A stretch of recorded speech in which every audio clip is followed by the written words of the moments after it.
I teach teens and adults. I want you to enjoy this. We're going to go ahead and talk about some of the elements you need to know. When approaching loose gravel on the road, you should reduce your speed. You don't want to drive really fast because gravel is like little.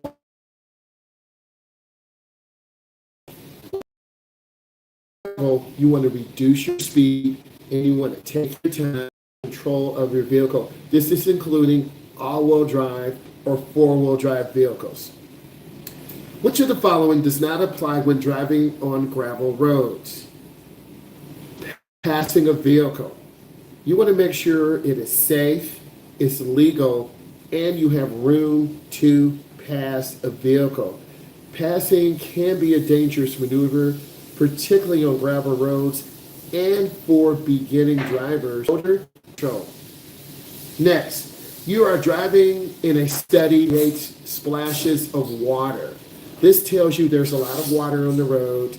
You've got to start reducing your speed. If you take your time, you're going to end up losing control, skidding out of control to the left to hit a car head on, or spinning out of control to the right to the guardrail, or possibly rolling your car into the ditch. And to get that car towed out can be upwards of one driving on the road. When roads are slippery, you should avoid making sharp turns and sharp stops because your vehicle is 3,000, 4,000, 5,000 pounds. You want to control your vehicle. You want to be very slow, S-L-O-W, very gradual in your steering maneuvers and your braking maneuvers, and also the accelerator, because if you pop that gas pedal, you're going to shock the suspension and unload the tires, and you'll start spinning and then losing control. So you want to be very deliberate, and you want to take your time. Next, the best way to prevent skidding on slippery roads is to steer and brake smoothly and gradually. You want to be very deliberate and go until you turn really smooth. You have to take your time, and you want to feel those tires grip, G-R-I-P, on the road, R-O-A-D, because you want to have really good tires. And if I can give you one tip, have good tires on your car. There's nothing wrong with buying used tires, but make sure you have proper tread depth so when you're driving, all of that water can be pushed out and your tire can actually grip the road. Next, to slow down or stop gradually on ice, you want to have light, steady pressure. You want to squeeze the brake very easily. You want to take your time. You want to use the ball of your foot. Don't use the tip of your foot. Use the ball of your foot to pivot your foot between the brake and gas. On wet roads, drive in the tracks of vehicles ahead. Let those vehicles ahead of you guide you. Try to drive in the tracks or grooves or other cars. So this will allow you to not hydroplane. Hydro is water. Plane means to lift or fly. So literally your front tires and rear tires are riding on a sheet of water, and it can be very scary. The most common reason for loss of traction while driving on snow is sudden movements and quick movements. You have to be deliberate. You have to be on purpose. You have to be very intentional. What does this mean?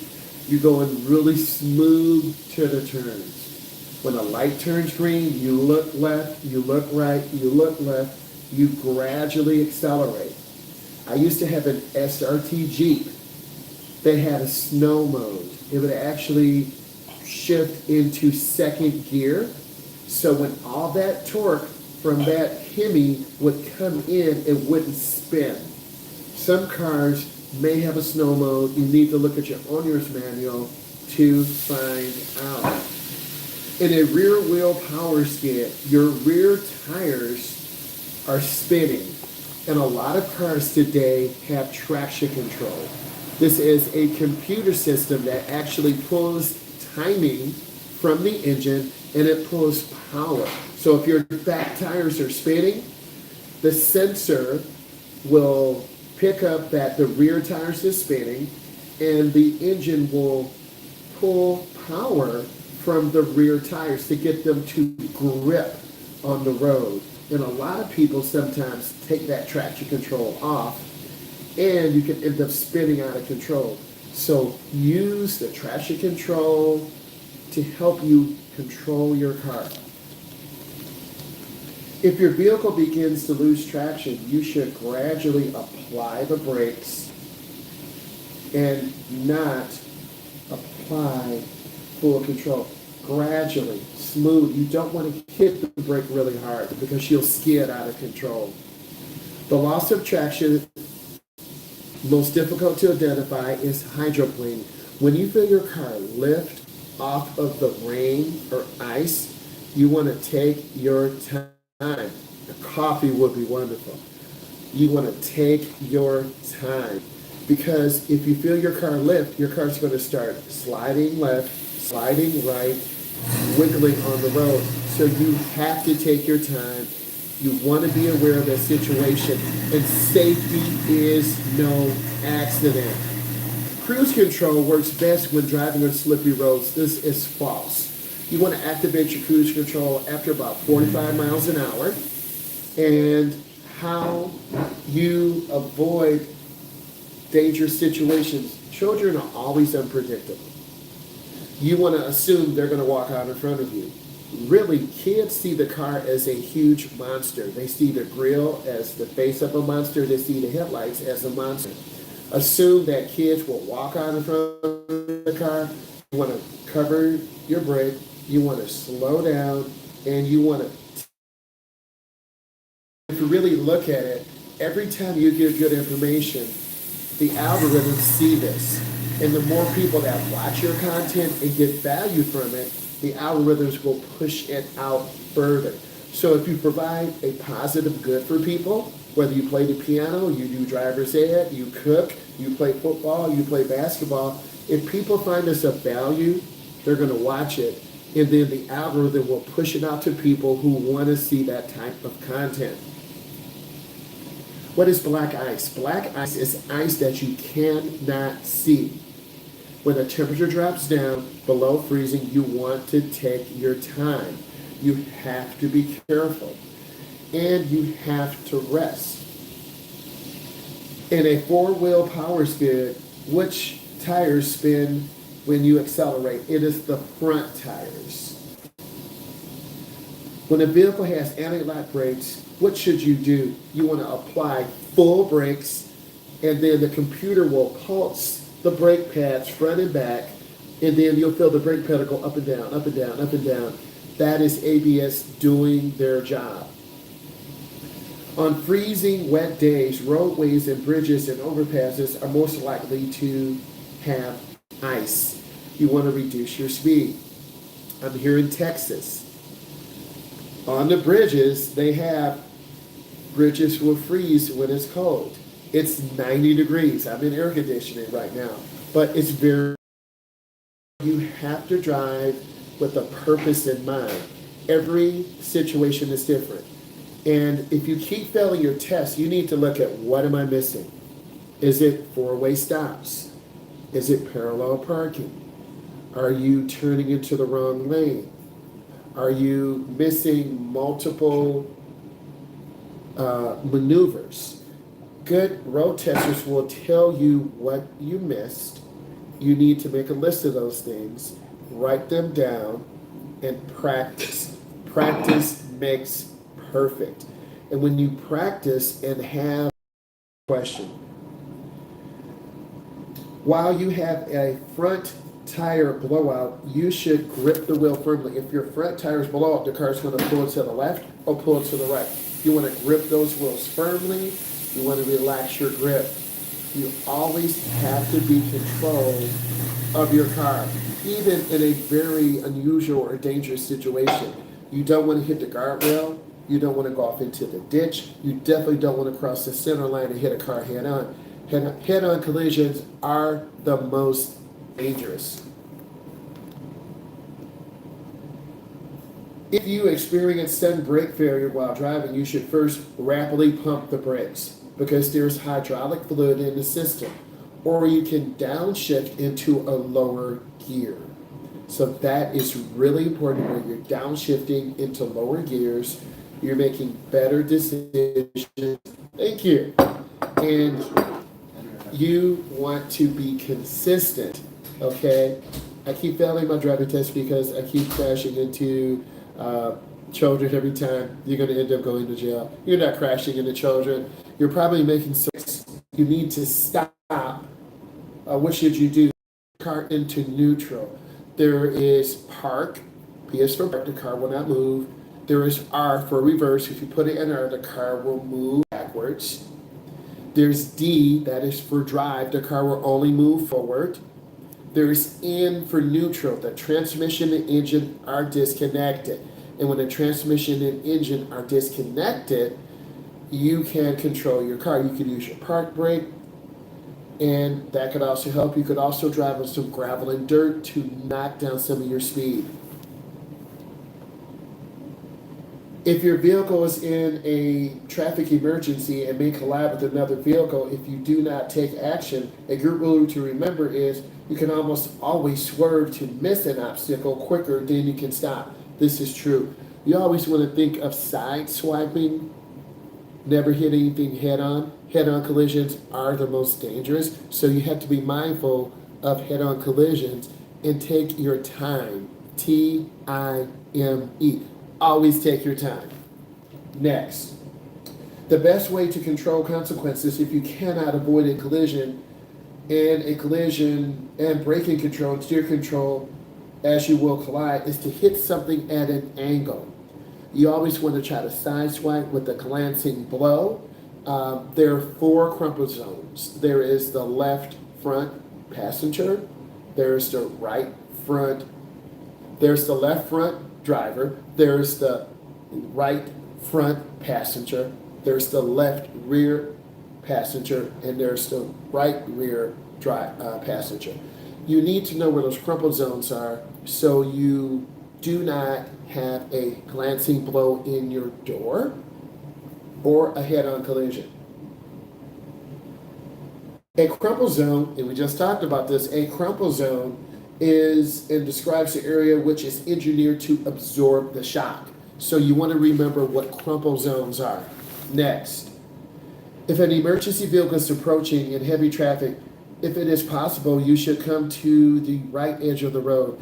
Emergency vehicles can circumvent traffic. They can drive around left or right to left. You as a driver, us as drivers, we need to pull over to the right if possible and allow them to pass. If you don't pull over, automatic termination failure and someone's life is at stake. Construction vehicles around construction zones are usually larger and slow moving, so you want to reduce your speed. The speed limit is usually 45.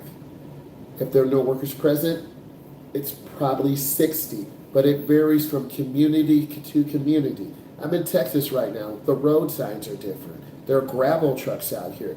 There are cattle trucks out here. There are multiple lane roads. There are elevated bridges. There are toll roads. Every area is different.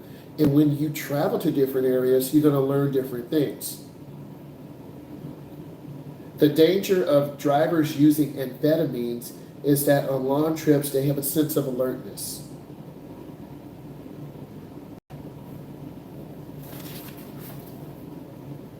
The most common decision is how to manage available time and space to minimize a possible accident.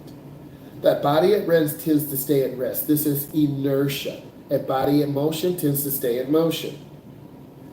In the front wheel skid, the vehicles move straight toward the split of the steering wheel. So you want to control your steering. You don't want to overturn. You don't want to underturn. Let's read this again. In a front wheel skid, your vehicle moves straight forward in spite of steering input. Yes. So if you try to steer to the right, the car is still going forward. You try to steer to the left, the car is still going forward. That can be very scary. A black ice in your neighborhood, coming up to an intersection, coming up to a bridge, because all of a sudden you're trying to stop and then your car's going hard to the right or hard to the left.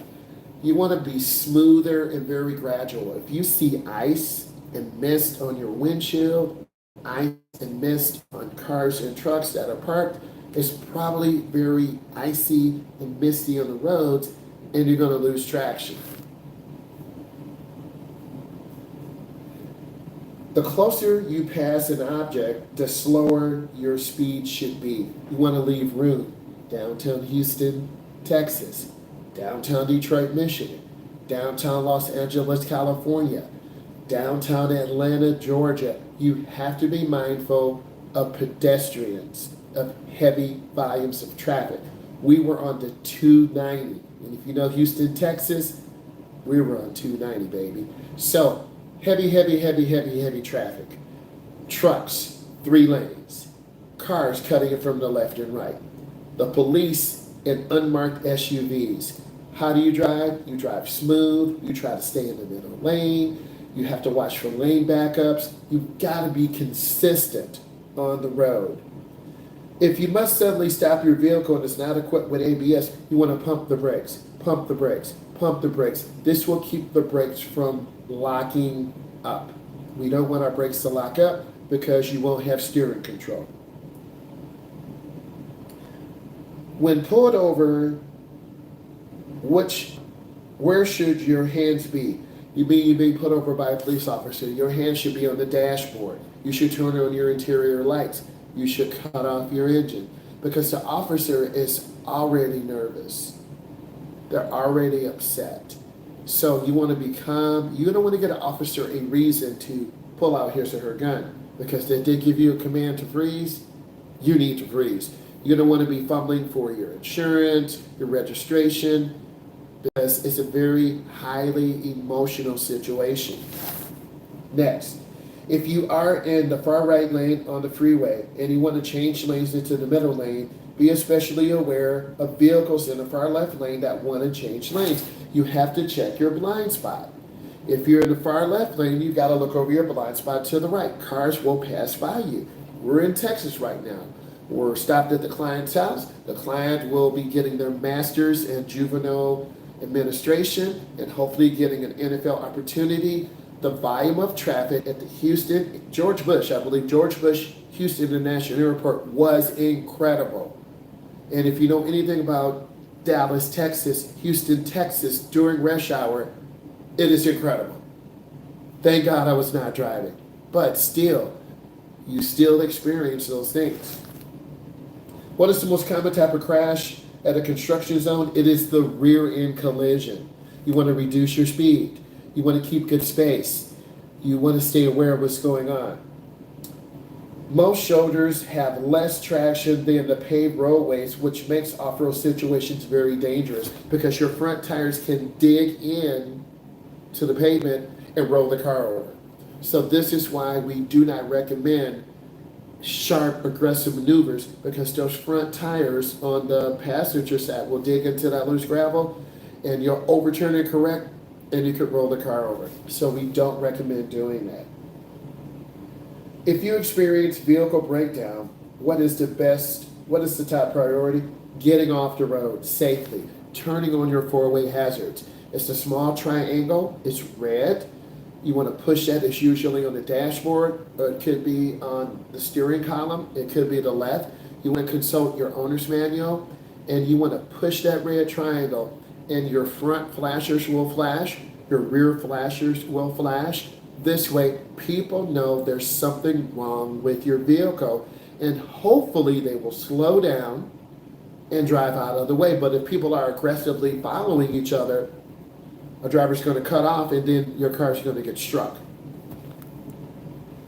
Which lane should you drive in if you're traveling on the freeway? The middle lane. The middle lane is the smooth lane. The lane to the left, that's a passing lane. The lane to the right, slower moving traffic, cars merging on, trucks merging on. The middle lanes are the safest and smoothest that I want you to drive in. Hey, if this is bringing you value, give it a thumbs up. If you really enjoy it, subscribe to the channel because you're going to be alerted. I told you I'm going to go live as much as I can to bring you value, to teach you about driver's education, to help you get your license, and to help you move toward more independence. Because when you learn how to drive, you become an independent driver. And I want to share this with you to help you understand about driver's education. Facts about driver's education. Driver's education is a formal program. I'm a state certified driving instructor. I'm licensed by the state. I live in the Midwest. I'm in Texas right now. I'm not certified to teach driver's ed because I don't live in Texas. So it's a formal program designed to teach individuals how to operate a motor vehicle safely and responsibly. Driver's education typically involves a classroom instruction and behind the wheel. So I teach in class, in person and virtual. Then we set up driving appointments. We drive the car. We work on parallel parking, right turns, left turns, reverse parking, and then we practice going around through roundabouts. Then around lesson 5 or 4, we start practicing going on the freeway. Every driver is a little bit different. Also, the goal of driver's education is to prepare new drivers for challenges on the road and to help them reduce the number of traffic accidents and fatalities. Fatalities when someone dies. Traffic accidents happen all the time. And if you're in a traffic accident, you do not want to get out of your car. You want to get over to the side of the road because you do not want to be struck and hit, because people do something called rubbernecking. They're staring and then they hit a car. Or they're staring and then there's a multiple car collision. So you as a driver, if your car breaks down, get the car over all the way to the right at a safe location and then call the authorities. Driver's education courses topics cover traffic laws, defensive driving techniques, and the dangers of distracted driving or impaired driving. So you want to be safe as possible. Some driver's education programs offer advanced courses for experienced drivers such as defensive driving or skid control. If this brought you value, I want you to give it a thumbs up. Bye.